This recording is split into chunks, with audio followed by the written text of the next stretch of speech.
The sun had just started to peek over the jagged skyline of London when the first emails landed in the inboxes of Good Morning Britain.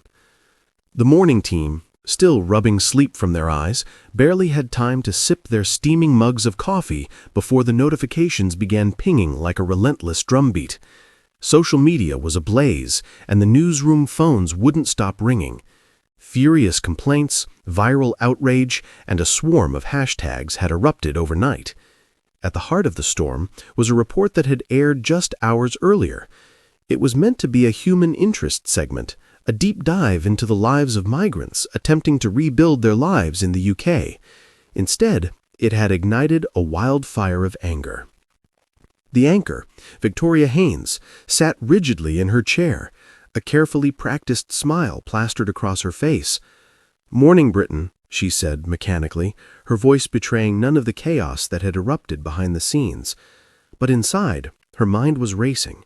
Every new segment she'd ever hosted had attracted criticism. This felt different, sharper, personal. The report, she reminded herself, had been meticulously fact-checked.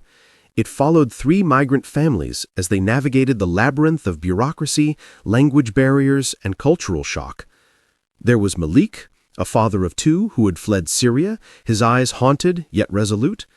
There was Amina, a teenage girl from Eritrea with a fierce love of football and a dream of becoming a doctor.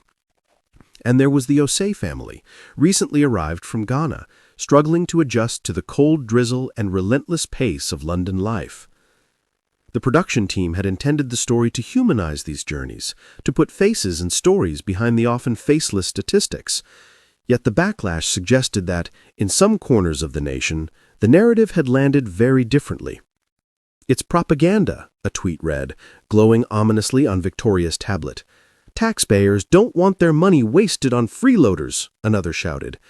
A viral video clip, ripped from the segment, was captioned, "Why are these people here?" sparking a tidal wave of comments in less than 24 hours.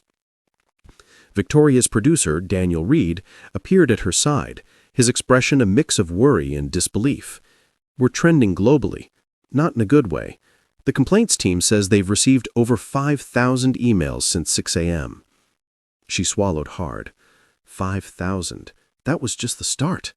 By lunchtime, it would be tens of thousands. The newsroom buzzed like an electric storm, staff juggling phones, tablets, and laptops, desperately trying to stem the tide. "Let's be clear," Victoria said, finally breaking the silence. "We reported facts, nothing more, nothing less. We showcased real people facing extraordinary challenges. This isn't about politics, it's about humanity." Yet despite her words, she felt a gnawing unease. The backlash wasn't entirely unexpected. Migration had always been a lightning rod topic. But the venom, the personal attacks, the sheer intensity, this was new. Even journalists, accustomed to criticism, were shaken. Outside, London stirred to life. Buses clanged, taxis honked, and the scent of rain-soaked pavement mingled with freshly baked bread. In a small flat in East London, Malik watched the segment again on his phone. His children were asleep, exhausted from their first week at a new school. His stomach twisted. "They're angry at us for living?" he whispered to Amina, who perched on the edge of the sofa, scrolling through comments on her phone. Her eyes flickered, with a mix of fear and defiance. "It's not us," she said softly. "It's people scared of change, people who don't know our stories." Meanwhile, in a bustling cafe near Westminster, a group of politicians and policy advisors were dissecting the fallout.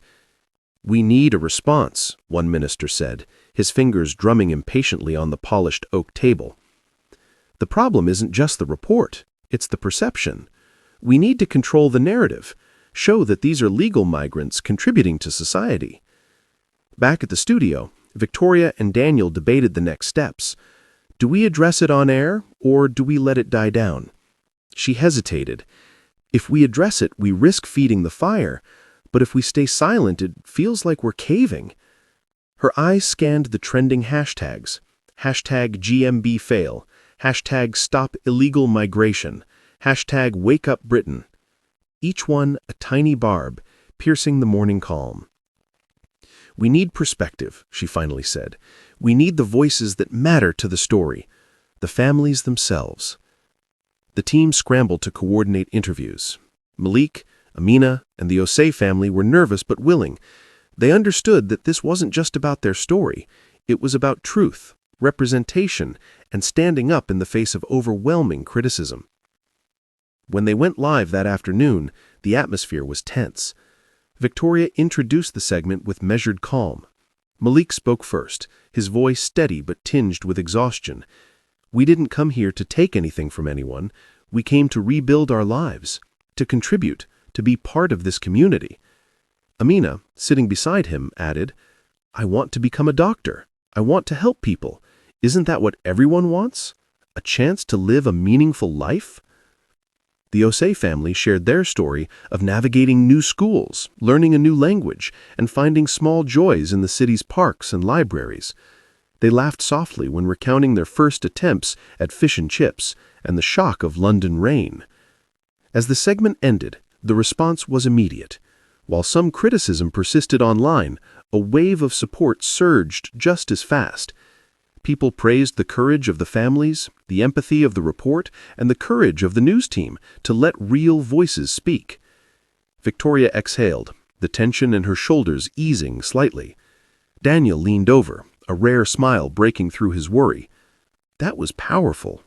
Real. Honest.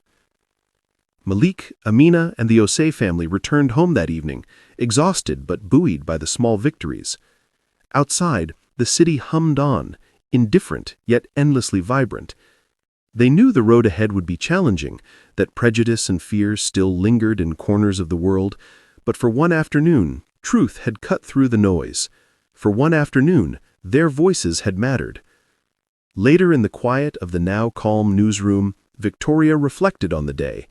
The complaints had come, yes, but so had understanding. For every furious tweet, there had been a thoughtful message, a listener reaching out to say, "Thank you for showing the human side."